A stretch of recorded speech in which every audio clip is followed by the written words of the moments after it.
siko to siko. Siko kapila. Ikot mo siko. Ano niyo? Ang dalong na kuanin. Tama na dalong.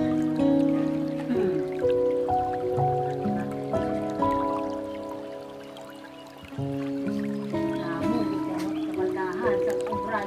Ina mo eh. Dagluin. Bata niya. Kaya bahaga ka manibisi mo ka. Pagulog na kapabawal nila gabi. Malit pa sa isa to yabay. Magmat. Hawa dalong ka na eh. Tapos. Okay na? Tawid na din siguro. Ay, bakit kasi ulit? Ano ka kabanday? Nag-umot siya. Ayan eh. Ayan na, ayan na. Ginawa dalong.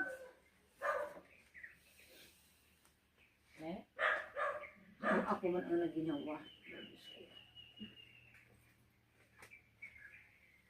Ako man yun, masakit din. Ako hala, kung mga pagbubuan. Ba, hindi ako. Kabos? Oh, kabos. Kumpo ka. Ikaw man ang sinama ka pamayan sa iya ka. Atong iyan, alam mo sila sa asawa niya. Amo di sila ko doon? Asawa niya, mo man nga hindi man kung hindi ka puya. Ay. Ay. Ano na? Sige man nga inom. Ay, hindi kita sa kuya. Tapos, mag-inom sa magsakit, mag-abot ko naging mistress yun, inom sa sambulong. Ay, sino man dyan sinang puya nga? Makapuya ka sinaihan. Kasi kasi na magbata. Dili ko. Nasakit ko na iya puso. Iya dayon. Imo ba na mistress Sa yun? motor na to ha. Hindi mo pagpursahon. Mayo yung motor. Hinay-hinay lang. Jesus piyak. Ay, magasli mo siya na wala nagtulungan yung mga kalawasan. Ay, sa Ibutang sa tuhod. Imo kamat.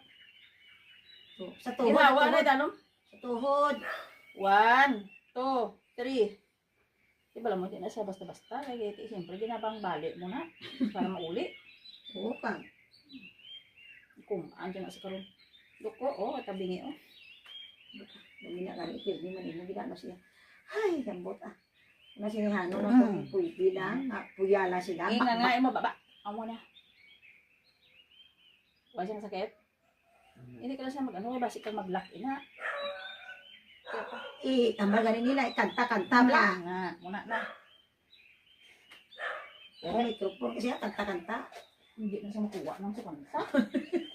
Baliw, hindi na siya.